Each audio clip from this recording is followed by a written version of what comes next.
আসসালামু আলাইকুম, সবাইকে স্বাগত জানাচ্ছি বাংলা ক্লাসরুমের স্টুডিও থেকে। আমি খোরশেদ আলম। আশা করছি আমরা সবাই ভালো আছি, সুস্থ আছি। আমাদের আজকের আলোচনায় থাকছে সমাস। সমাসের পর্ব 1। আমরা এতদিন সমাস পড়েছি, বিভিন্ন ওয়েতে পড়েছি, বিভিন্নভাবে পড়েছি। আমরা আজকের প্রাথমিক ক্লাস মানে খুবই সাধারণ আলোচনা থেকে দেখব সমাস পারি কিনা। আচ্ছা, তাহলে শুরু করছি। এখানে লিখলাম, একটি শব্দ আমি লিখছি আকাশ বাতাস। একটা শব্দ লিখলাম আকাশ বাতাস। আচ্ছা, এরপরে আরেকটা শব্দ লিখছি, আমি বলছি অষ্টধাতু। অষ্টধাতু। আচ্ছা, আমি আরেকটা শব্দ লিখছি আমি স্মৃতিসৌধ। আচ্ছা, স্মৃতিসৌধ না লিখি, লিখি শহীদ মিনার। শহীদ মিনার। আচ্ছা, এরপরে আমি আরেকটা শব্দ লিখছি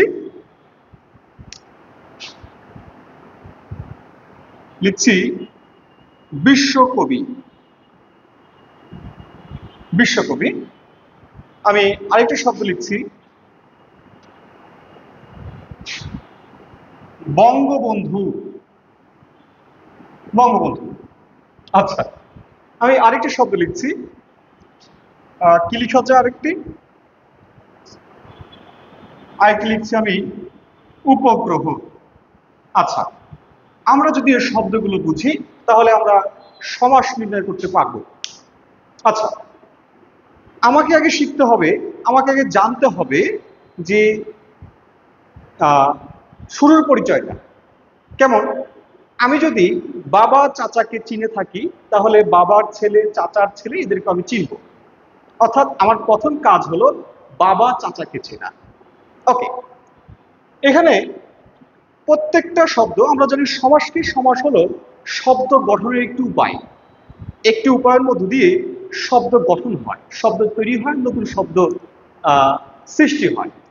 তো এই জায়গাতে যেহেতু নতুন শব্দ সৃষ্টি হচ্ছে, তৈরি হচ্ছে এই সমাসের প্রক্রিয়ার মধ্য দিয়ে, তাহলে অবশ্যই সেখানে একাধিক শব্দ আছে, অর্থাৎ একের অধিক শব্দ আছে। ওকে, আমরা যদি প্রথম শব্দের দিকে তাকাই তাহলে আমরা দেখতে পাচ্ছি আকাশ বাতাস দুটো শব্দ। অষ্টধাতু, অষ্ট একটি শব্দ, ধাতু একটি শব্দ, অষ্টধাতু। শহীদ একটি শব্দ, মিনার একটি শব্দ, নতুন একটা শব্দ তৈরি হলো শহীদ মিনার। বিশ্ব একটি শব্দ, কবি একটি শব্দ, বঙ্গ একটি শব্দ, বন্ধু একটি শব্দ, উপ একটি শব্দ, গ্রহ একটি শব্দ। এখানে উপটাকে শব্দ বলবো না, এটা শব্দাংশ। আচ্ছা, যাই হোক, দুইটি অংশ আছে। এখন কথা হলো যে আমি আসলে দুইটি অংশের মধ্যে কোনটা বুঝে থাকি, অর্থাৎ আমি কোনটা বুঝে থাকি। যেমন বলছি বাটা স্যান্ডেল। লক্ষ্য করেন, আপনি বাটার দোকানে যে বলছেন আমাকে বাটার স্যান্ডেল দেন, তো দেখেন তো আপনি কি বাটা নিবেন না স্যান্ডেল নিবেন, কোনটা নিবেন? মানে বাটা স্যান্ডেল বলতে আপনাকে কোনটা দেখাবে, বাটা দেখাবে না স্যান্ডেল দেখাবে? নিশ্চয় স্যান্ডেল দেখাবে। আচ্ছা, আপনি যদি এই কথাটুকু বুঝে থাকেন তাহলে আপনি সমাস পড়বেন। ঠিক আছে। আচ্ছা, আপনাকে বললাম আমি যে গোলাপ ফুল। গোলাপ ফুল, গোলাপ ফুল, গোলাপ ফুল। দেখেন তো, আপনাকে বলা হলো, মানে আপনি দোকানদারকে বললেন যে আমাকে একটি গোলাপ ফুল দেন। দেখেন তো আপনাকে দোকানদার কি দিবে, এই গোলাপ দেবে না ফুল দেবে? কোনটা দেবে? যেটা আপনাকে দেবে সেটা কি গোলাপ না ফুল? নিশ্চয় ফুল। সেই ফুলের পরিচয় হলো গোলাপ। অর্থাৎ আপনি পাচ্ছেন কোনটা, এইটা। দেখেন, আপনি যখন বলছেন যে আমাকে কাঁচা মরিচ দেন, কাঁচা কাঁচা মরিচ বলছেন, দোকানদারকে যে বলছেন আমাকে কাঁচা মরিচ দেন, দেখেন তো দোকানদার আপনাকে কি দেবে, এই কাঁচা দেবে না মরিচ দেবে? কোনটা দেবে? নিশ্চয়ই মরিচ দেবে। নিশ্চয় আপনি মরিচ নেবেন, কাঁচা নেবেন না। কাঁচা হলো তার অবস্থা মাত্র। আচ্ছা, আমি আপনাকে যে বিষয়টা বোঝাতে চাচ্ছি, যে বিষয়টা বলতে চাচ্ছি, সেটা হচ্ছে কি আপনি আসলে কোনটা নিচ্ছেন, কোনটা বুঝতেছেন, আপনি উপলব্ধি করছেন কোনটা। দেখেন, আপনি বলছেন, নিচে যে বলছেন যে আমাকে চা বিস্কুট দেন, চা বিস্কুট। লক্ষ্য করেন, চা বিস্কুট। এই যে চা বিস্কুট যে আপনি চাচ্ছেন, তাহলে দেখেন তো দোকানদার আপনাকে কি শুধু চা দেবে, বিস্কুট দেবে না? বিস্কুট দেবে না, শুধু চা দেবে না, দুইটাই দেবে। দুইটাই দেবে, অর্থাৎ এখানে দুইটাই বোঝায়। এই যে কি বোঝায়, এই যে বোঝা, এই বোঝাটাই হচ্ছে কি সমাস। আমি যদি এটা বুঝে থাকেন এটাই সমাস। আচ্ছা, আমি অনেকগুলো কথা বললাম, এখানে একটু লক্ষ্য করেন তো যে আপনি আসলে কি বুঝতেছেন। দেখেন, বলছি আকাশ বাতাস। আচ্ছা, আকাশ বাতাস বলতে কি শুধু উপরের আকাশটাকে বোঝায়? এই যে বয়ে যায় এটাকে বোঝায় না? বাতাসটাকে বোঝায় না? আপনি কোনটা বোঝেন? আপনি আকাশও বোঝেন, বাতাসও বোঝেন, দুইটাই বোঝেন আপনি। দেখেন, অষ্টধাতু বলতে আপনাকে কি বোঝায়? মানে আপনি কি বোঝেন অষ্টধাতু? অষ্টধাতু বলতে আপনি কি বোঝেন? নিশ্চয় ধাতু, 8 ধরনের ধাতু আছে সেখানে, এই জন্য বলা হচ্ছে অষ্টধাতু। অর্থাৎ ধাতুকে বোঝানো হচ্ছে। আপনি দেখছেন কি? আপনি দেখছেন ধাতু, আপনি আট দেখছেন না। মানে আপনার দেখার বিষয় আট না, আপনার দেখার বিষয় ধাতু। আপনি ধাতু দেখছেন, ওই ধাতু দিয়ে তৈরি, কিন্তু সেখানে 8 ধরনের ধাতু আছে। অর্থাৎ এইটাকে আপনি বুঝতেছেন, ধাতুকে বুঝতেছেন। দেখেন, বলা হচ্ছে শহীদ মিনার। কি মিনার? শহীদ মিনার। দেখেন তো, আপনি শহীদ মিনারে যাচ্ছেন, আপনি ফুল দিতে যাচ্ছেন শহীদ মিনারে, আপনি কি শহীদ মিনারে গিয়ে শহীদদেরকে দেখছেন না মিনারকে দেখছেন? আপনি কোনটাকে দেখছেন? আপনার দৃষ্টিগোচর হচ্ছে কোনটা, এই শহীদ না এই মিনার? নিশ্চয় বলবেন মিনার। এই যে এইটাই যদি বোঝেন তাহলে আপনি সমাস করবেন, এটা যদি না বোঝেন তাহলে সমাস করবেন না। দেখেন, এখানে আছে বিশ্বকবি রবীন্দ্রনাথ ঠাকুর, তাই না? বিশ্বকবি। আচ্ছা, লক্ষ্য করেন, এখানে বিশ্বকবি বলতে আপনি কাকে চিনছেন? এই বিশ্বকে না কবিকে? কি বোঝানো হচ্ছে? কবিকে বোঝানো হচ্ছে না? কবিকে বোঝানো হচ্ছে না? মানে কি বোঝায় বিশ্বকবি বলতে? কি বোঝায়? আপনাকে বিশ্বকে দেখানো হচ্ছে না কবিকে দেখানো হচ্ছে? কোনটা? আচ্ছা, এটা রাখি, এটা আপনাদের জন্য একটু মনে হয় কঠিন হয়ে যাবে। এটা আমরা ইয়েতে যে আলোচনা করব, ওকে, প্রকার ভেদে গিয়ে আলোচনা করব। আচ্ছা, আমি দিচ্ছি রান্নাঘর। দেখেন তো, আপনি রান্নাঘর বলতে আপনি কি বোঝাচ্ছেন? আপনি রান্নাঘর বলতে আপনাকে দেখানো হচ্ছে এই যে, না দেখেন এটা হচ্ছে রান্নাঘর। আপনি কি দেখতেছেন সেখানে? রান্না দেখতেছেন না ঘর দেখতেছেন? কোনটা আপনার সামনে, কোনটা আসতেছে? আপনাকে যখন দেখানো হচ্ছে কোনটা দেখছেন আপনি? নিশ্চয়ই আপনি ঘর দেখছেন, রান্না না। ঠিক আছে, রান্না আপনি দেখছেন না, আপনি দেখছেন কি? ঘর। ঘর দেখছেন ওখানে। দেখেন, যখন বলা হচ্ছে বঙ্গবন্ধু, দেখেন তো বঙ্গবন্ধু বলতে আপনি কি, মানে কি বুঝেন? বুঝেনটা কি? এই বঙ্গ না বন্ধু? দেখেন তো, বঙ্গবন্ধু যখনই বলা হচ্ছে তখন আপনার মাথায় নিশ্চয় আসছে কি? শেখ মুজিব, শেখ মুজিবুর রহমান। দেখেন, শেখ মুজিবুর রহমান। তাহলে লক্ষ্য করেন, আমি আপনাকে যেটা বুঝাতে চাচ্ছি, বোঝার মানে বিষয়টা হচ্ছে যে এই যে দুইটা শব্দ, এই দুইটা শব্দের মধ্যে আপনি কোনটা বোঝেন? প্রথম শব্দ বোঝেন না পরের শব্দ বোঝেন? না দুইটার মধ্যে একটাও বোঝেন না, অন্য কিছুকে ইঙ্গিত দেন? কেমন? দেখেন, আপনাকে আমি আরেক শব্দ লিখছি, 14 শিখ। লক্ষ্য করেন, 14 শিখ। এই 14 শিখ বলতে কি? আপনি 14 আর শিখ দুইটার মধ্যে কোনটা বোঝেন? আপনি কোনোটাই বোঝেন না। আপনি বোঝেন কি? আপনি বোঝেন জেলখানা, জেলখানা। 14 শিখ বলতে জেলখানাকে বোঝায়, 14 কেও বোঝায় না, শিখ কেও বোঝায় না। 14 শিখ বলতে মূলত কি বোঝায়? জেলখানা। তাহলে এই যে প্রথম শব্দ দ্বিতীয় শব্দ, দ্বিতীয়ের মধ্যে কোনোটাই বোঝায় না। এই যে বোঝা না বোঝা, এই বোঝাটার উপরেই নির্ভর করে সেটা কোন সমাস। দেখেন, উপগ্রহ। লক্ষ্য করেন তো, গ্রহ, এই গ্রহর পূর্বে যুক্ত হলো উপ, এই উপসর্গটা যুক্ত হয়ে দেখেন তো গ্রহটাকে কি করলো? গ্রহ মানে যে সূর্যকে কেন্দ্র করে ঘোরে তাকে বলা হয় গ্রহ। আর উপগ্রহ কি? উপগ্রহ হলো যে গ্রহকে কেন্দ্র করে ঘুরে। দেখেন তো, গ্রহের পূর্বে একটা উপ বসিয়ে দেওয়া হলো, সঙ্গে সঙ্গে পুরো শব্দের অর্থই চেঞ্জ হয়ে গেল। তাহলে এই শব্দের অর্থ চেঞ্জ করতে ভূমিকা রাখলো কি?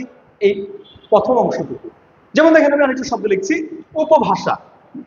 দেখেন, উপভাষা। লক্ষ্য করেন তো, ভাষা কি আর উপভাষা কি? দেখেন, ভাষা আর উপভাষা কখনো সমান?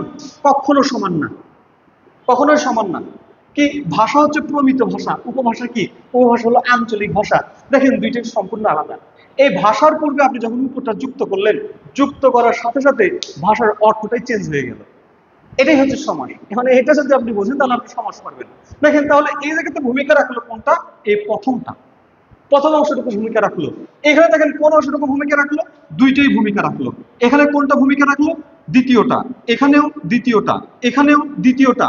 এখানে দেখেন কোনোটাই ভূমিকা রাখেনি। এখানে দেখেন প্রথমটা ভূমিকা রেখেছে, এখানে কোনোটাই ভূমিকা রাখেনি। এইটুকু যদি আপনি বুঝেন, ভূমিকা রাখা না রাখা, তাহলে আপনি সমাস করবেন। দেখেন, লক্ষ্য করেন, এখন আমরা কিভাবে নির্ণয় করবো কোনটা কোন সমাস? দেখেন, আমি একটা কিছু কথা লিখছি যে দ্বন্দ্বে, দ্বন্দ্বে উভয় পদ, দ্বিতকে পরপদ, দ্বিতকে পরপদ, দ্বন্দ্বে উভয় পদ, অবয়ভাবে, অবয়ভাবে পূর্বপদ। আর বহুব্রীহিতে, বহুব্রীহিতে অন্য পদ। লক্ষ্য করেন, এইটুকু যদি আমরা পারি তাহলে আমরা সমাস করব। বলছি দ্বিতকে পরপদ প্রধান। দ্বিতক মানে কি? দ্বিতক মানে দ্বিতে, দ্বিগু, ততে, তৎপুরুষ, কতে, কর্মধারয়। এই তিনটা সমাসে পরপদ প্রাধান্য পায়। অন্যদিকে লক্ষ্য করেন, বলছে দ্বন্দ্বে উভয় পদ। দেখেন তো এই জায়গাতে উভয় পদ প্রাধান্য পাচ্ছে কোথায়? এই দেখেন, আকাশ বাতাস বলতে আমরা দুইটাকেই বুঝি। যেমন চা নাস্তা বলতে আমরা চাকেও বুঝতাম, নাস্তাকেও বুঝতাম, মানে চা নাস্তা বলতে আমাদেরকে দুইটাই দেবে, একটা না। তাহলে এই জন্য এটা কি? উভয় পদের প্রাধান্য আছে, এই জন্য এটা কোন সমাস? এটা দ্বন্দ্ব সমাস। দেখেন এখানে পরপদের প্রাধান্য আছে তিনটা সমাসে, এই তিনটাতে পরপদের প্রাধান্য আছে। সুতরাং পরপদের প্রাধান্য মানে কি? দ্বিতক। এখন দ্বিতকের মধ্যে কোনটা দ্বিগু হবে, কোনটা তৎপুরুষ হবে, কোনটা কর্মধারয় হবে। তার আগে আমরা একটু দেখব যে এই যে এখানে যে সমাসগুলো আছে, দেখেন এখানে যে সমাসগুলো আছে এগুলোতে লক্ষ্য করেন, এগুলোতে এটাতে কোনো পদেরই অর্থ প্রাধান্য নেই, কোনো পদেরই অর্থ প্রাধান্য নেই। এই জন্য এটা কি হবে লক্ষ্য করেন, যেহেতু এখানে কোনো পদেরই অর্থ প্রাধান্য নাই, এজন্য বলছে বহুব্রীহিতে অন্য পদ, অর্থাৎ এটা হচ্ছে বহুব্রীহি সমাস। বঙ্গবন্ধু কোন সমাস? বঙ্গবন্ধু বহুব্রীহি সমাস। বহুব্রীহি, বহুব্রীহি, কারণ বঙ্গ বোঝায় না, বন্ধুও বোঝায় না। বঙ্গবন্ধু বলতে শেখ মুজিবকে বোঝায়, অন্য কাউকে বোঝায়, যার উপাধি। আচ্ছা, এরপরে দেখেন উপগ্রহ। উপগ্রহ বলতে এই যে পূর্বপদের প্রাধান্য, তাহলে কোন সমাস হবে? যেহেতু পূর্বপদের প্রাধান্য, সুতরাং এটা হবে অব্যয়ীভাব। অব্যয়ীভাব। আচ্ছা, এরপরে দেখেন চোদ্দশিক। চোদ্দশিকে দেখেন, চোদ্দ বোঝায় না, শিক্ষ বোঝায় না, কি বোঝায়? বোঝায় জেলখানা, অর্থাৎ অন্য পদ। সুতরাং এটা কি সমাস হবে? এটা হবে বহুব্রীহি। এইভাবে আপনারা সমাস নির্ণয় করতে পারবেন। এখন কথা হলো, এই যে দ্বিতকে পরপদ বলেছি, এই তিনটার মধ্যে কোনটা কোন সমাস হবে এটা একটু বুঝে আমরা এই ভিডিওটা শেষ করব। লক্ষ্য করেন, বলছে দ্বিতকে পরপদের অর্থ প্রাধান্য পায়। দ্বিতকে পরপদের অর্থ প্রাধান্য পায়। দ্বিগু সমাসের ক্ষেত্রে সর্বদা মনে রাখবেন, দ্বিগু সমাস মানে হলো সংখ্যা প্লাস নাউন। দ্বিগু সমাস মানে সংখ্যা থাকবে পূর্বপদে। লক্ষ্য করেন, এই যে পূর্বপদের সংখ্যা, অষ্ট মানে কি? অষ্ট মানে 8। পরপদের অর্থ প্রাধান্য পেয়েছে, পূর্বপদের সংখ্যা আছে, সুতরাং এটা কোন সমাস? এটা হচ্ছে দ্বিগু সমাস। ওকে, এবার দেখেন, লক্ষ্য করেন শহীদ মিনার। শহীদ মিনার, আচ্ছা, দ্বিগুতের সংখ্যা প্লাস নাউন। এবার আসেন তৎপুরুষ। তৎপুরুষে আমরা ডিটেলসে যখন পড়বো তখন আরো ভালোভাবে পড়বো। আমরা এখানে একটু মনে রাখার জন্য মনে রাখবো, তৎপুরুষ সমাসে ব্যাস বাক্য করার সময় বিভক্তি নিয়ে আসতে হয়, অর্থাৎ বিভক্তি যোগে ব্যাস বাক্য করতে হয়। বিভক্তি লাগে ব্যাস বাক্য করতে। যে সমাসে বিভক্তি লাগবে ব্যাস বাক্য করতে, সেটা হবে কোন সমাস? সেটা হবে তৎপুরুষ সমাস। আর বাকিটা কি? বাকিটা কর্মধারয়। লক্ষ্য করেন, তাহলে এই যে রান্নাঘর, এই রান্নাঘর তাহলে কি? রান্নার জন্য ঘর, জন্য নিমিত্ত কেরে, চতুর্থ বিভক্তি। সুতরাং এইটা হবে কি আমার? তৎপুরুষ সমাস। তৎপুরুষ সমাস। আর এটা কি হবে? শহীদ মিনার, তাহলে শহীদদের স্মৃতি রক্ষায় যে মিনার, এটা কি মধ্য পদলোপী কর্মধারয়? তাহলে এটা হবে আমাদের কর্মধারয় সমাস।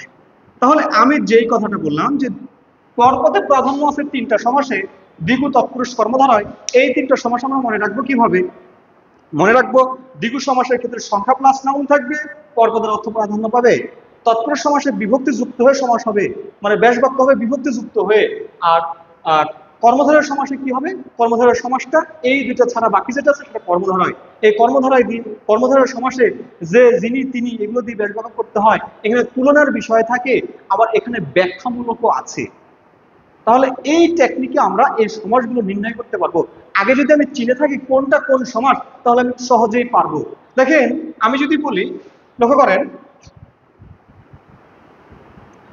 দেখেন আমি আরেকটা শব্দ লিখছি আমবাগান। দেখেন আমবাগান, দেখেন তো এই যে আমবাগান বলতে আপনি কি চেনেন? আপনি কি দেখেন আমবাগানে গিয়ে? আপনি তো বাগানটা দেখেন। রাজশাহী ইউনিভার্সিটি হলো আলাদা বিষয়। দেখেন আমবাগান বলতে আপনি কি দেখেন? বাগানটাই দেখেন, আম দেখেন না। অর্থাৎ এই জায়গাতে প্রাধান্য পায় কি? বাগান প্রাধান্য পায়, মানে বাগানটা প্রাধান্য পায়, বাগান। তাহলে এখানে পরপদের প্রাধান্য আছে, তাহলে এটার ব্যাস বাক্য কি হবে? আমের বাগান, আমের বাগান। তাহলে এই যে বিভক্তি দিয়ে ব্যাস বাক্য হচ্ছে, সুতরাং এটা কি? তৎপুরুষ সমাস। যখন বিভক্তি দিয়ে ব্যাস বাক্য হবে তখন সেটা তৎপুরুষ সমাস হবে। ধন্যবাদ সবাইকে, আজকে পর্যন্ত। আল্লাহ হাফেজ, আসসালামু আলাইকুম।